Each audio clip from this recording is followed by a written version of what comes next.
4 dirt cheap pickup trucks currently rotting on lots.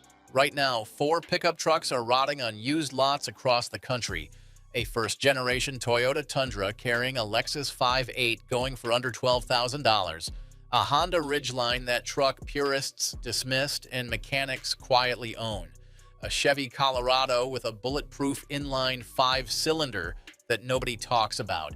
And a Mitsubishi pickup that is mechanically a Dodge Dakota but sells for $4,000 less because of one badge on the tailgate.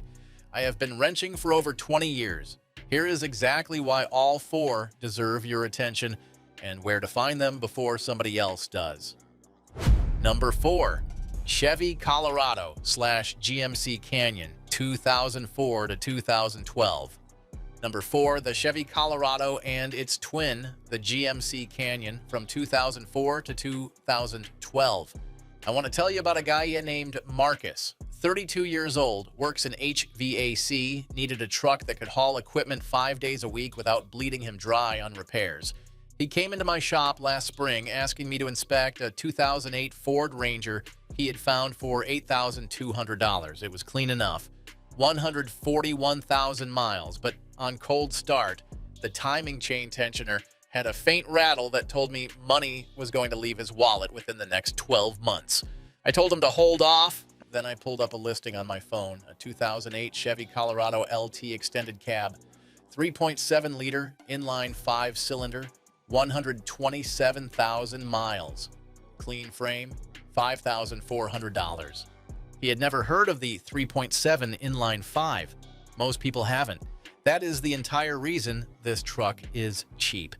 Here is what you need to know about that engine. The 3,700 inline 5 is essentially the 4.2-liter inline 6 from the full-size Chevy Trailblazer with one cylinder subtracted. Same engineering DNA, same proven internals. It produces 242 horsepower and 242 pound-feet of torque in a truck that weighs around 3,700 pounds. That is a better power-to-weight ratio than the Tacoma 4-cylinder from the same era. It runs on a timing chain designed to last the life of the engine.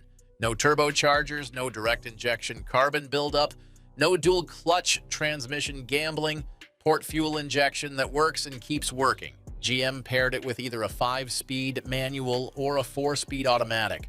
The automatic is the same 4L60E family that has been in GM trucks since the early 90s. Every mechanic in America knows this transmission.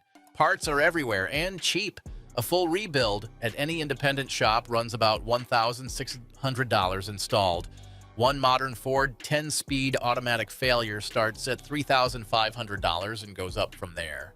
Current pricing on a clean 2007 to 2010 Colorado or Canyon with the 3.7 and under 140,000 miles is between $5,000 and $8,500 depending on trim and region. A same-year Tacoma with comparable miles is $13,000 to $17,000.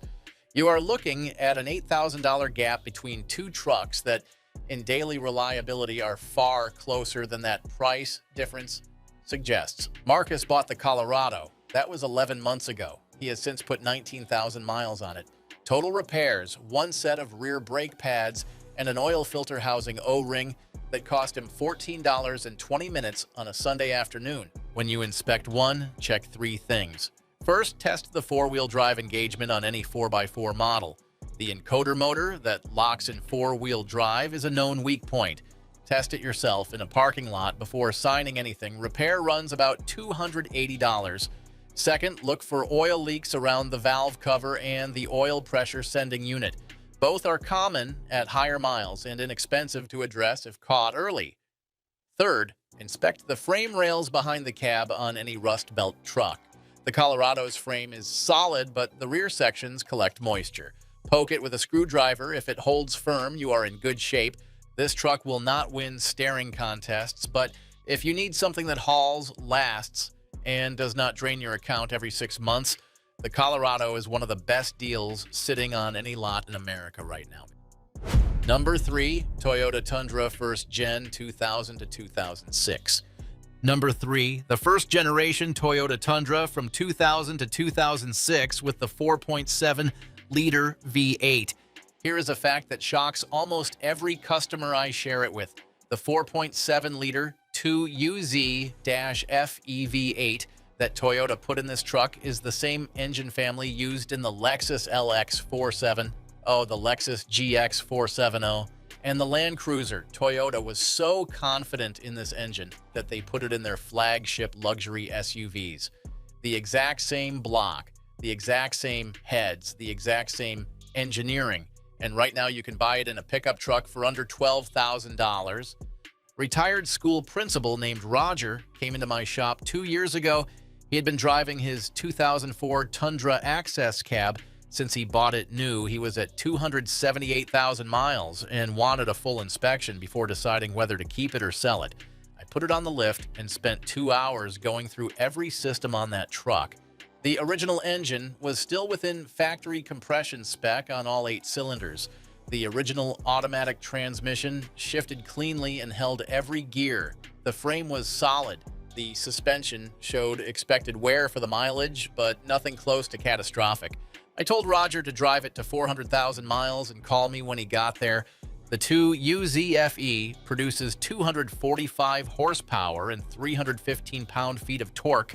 It runs on a timing belt, not a chain, which means there is a replacement interval at 90,000 miles. That sounds like a negative until you realize the belt service on this engine costs about $550 at an independent shop, and when done on schedule, the engine simply does not break.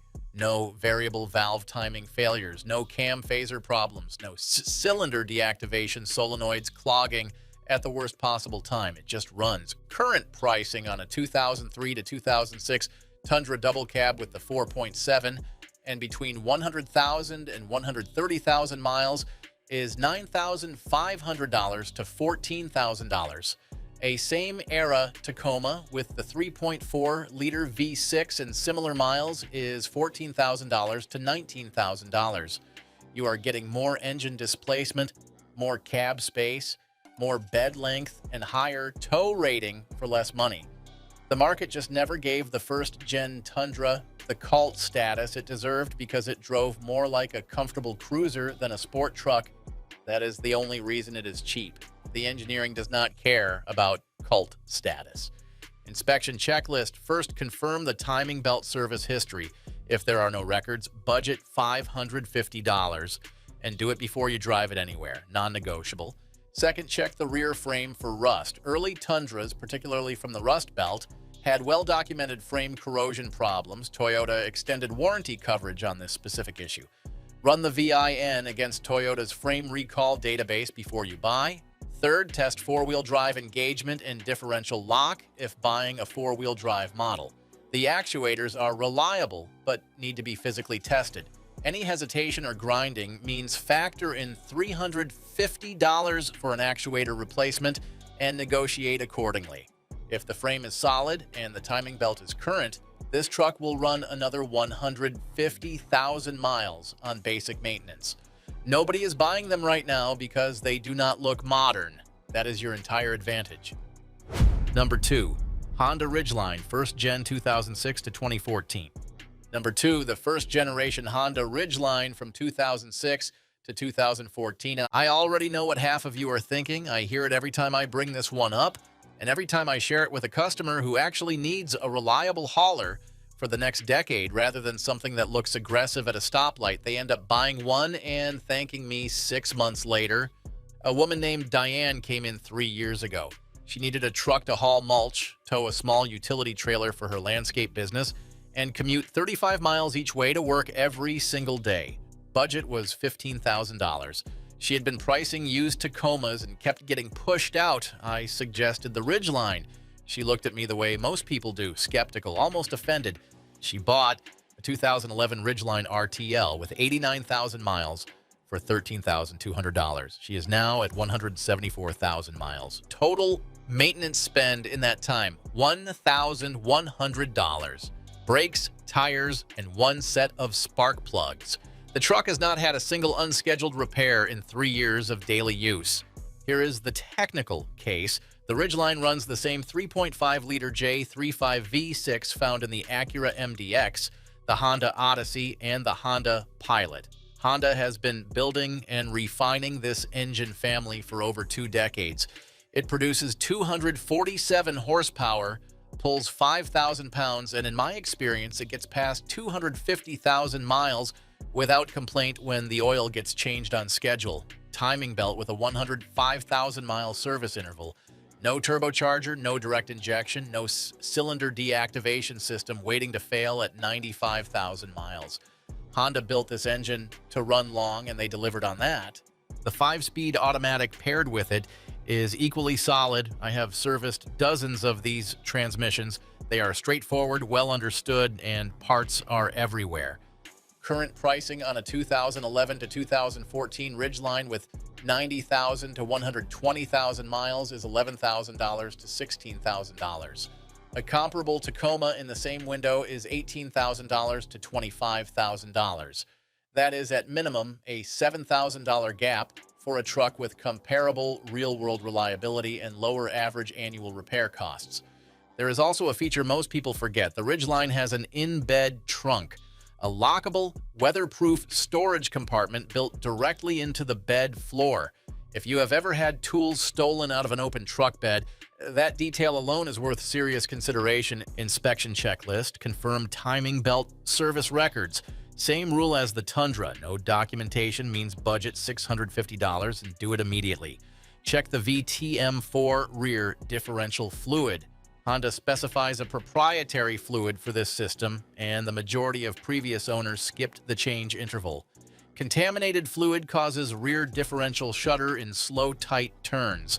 A fluid change costs $180 and resolves it completely. Third, do a slow, full lock turn in a parking lot. Any vibration or binding means the differential fluid is long overdue. Use that to negotiate $200 off the asking price. Who should skip it? If you need to tow more than 5,000 pounds regularly or need body-on-frame construction for serious off-road use, look elsewhere. The Ridgeline is a unibody truck built for pavement, light trails, and real daily work. It does that better than almost anything at its current price. Number 1. Mitsubishi Raider 2006 to 2009. Number 1, the Mitsubishi Raider from 2006 to 2009. I can already hear the confusion, and I am going to tell you exactly why that confusion is the reason this is the number 1 deal on this entire list. The Mitsubishi Raider is not similar to a Dodge Dakota. It is not inspired by one. It is a Dodge Dakota. Mitsubishi and Chrysler had a joint manufacturing agreement in the mid-2000s, and the Raider rolled off the exact same assembly line in Warren, Michigan, using the same frame, the same 4.7-liter PowerTech V8, the same 5-speed automatic transmission, and the same front and rear suspension components as the Dakota. Every single part at every auto parts store in the country is cross-referenced directly between these two vehicles. There is no parts availability problem. There is no orphan vehicle concern. There is just a badge on the tailgate that says Mitsubishi instead of Dodge, and that badge is costing sellers $4,000 at the point of sale. I sent a customer named Danny to buy one 6 months ago. Early 30s, tight budget, needed a real capable truck without financing himself into a corner. He found a 2007 Raider double cab with the 4.7 V8, 104,000 miles, clean frame, full service history, price $5,900. A same-year Dakota with the same engine and nearly identical miles on the same lot was listed at $9,400. He bought the Raider the same afternoon. Total repairs in 6 months. One oil change. The 4.7-liter PowerTech Vive 8 in the post-2003 configuration produces 302 horsepower, tows 6,700 pounds, and runs on regular fuel. Timing chain driven, no turbocharger, no variable displacement system, no 10-speed transmission with clutch pack failures waiting to happen. It is a naturally aspirated V8 that is fully understood by every Chrysler-trained mechanic in the country. And because every Dakota part fits directly onto the Raider without modification, repair costs are Dakota costs, which are already low. Current average pricing on a clean 2007 to 2009 Raider with under 120,000 miles is between $5,500 and $8,000. That is a V8 truck with a full-size bed and four-wheel drive for the price of a used compact crossover with a four-cylinder and 90,000 miles on it. The inspection checklist mirrors the Dakota exactly. Check the upper ball joints at and above 120,000 miles. They wear on schedule and replacement runs about $400. Check the rear differential fluid because neither Dakota nor Raider owners service it consistently enough. Listen for a top-end tick on cold start and confirm it fades within 30 seconds as oil pressure builds. If a loud tick persists past full warm-up, the previous owner ran the engine low on oil at some point. Walk away from that specific truck. The only reason this truck sells for thousands less than the vehicle it actually is comes down to one thing. Buyers hear Mitsubishi and assume they cannot get parts. You now know that assumption is completely wrong. That misunderstanding is your discount. Use it. There they are. 4 trucks sitting on lots right now because buyers do not recognize what they are looking at. The Chevy Colorado with the overlooked inline 5 that shares its DNA with a full-size engine. The first-gen Tundra carrying a Lexus 5.8 at a fraction of the luxury price. The Honda Ridgeline that truck purists dismissed and mechanics quietly respect. And the Mitsubishi Raider, a Dodge Dakota in a different shirt, selling for thousands less than the truck it literally is. None of these will turn heads in a parking lot. None of them have 12-inch touchscreens or 30-day return policies. What they have is the one thing the modern truck market has almost completely abandoned: reliability without the drama. If you want the full breakdown on which trucks mechanics genuinely trust for the long haul, with real shop numbers to back it up, that video is right here. Like this, if it helped. Subscribe for more honest truck advice. And next time a salesman steers you toward a turbocharged 3-year lease return with a 5-year-old warranty, you will know exactly where to walk instead. Drive safe.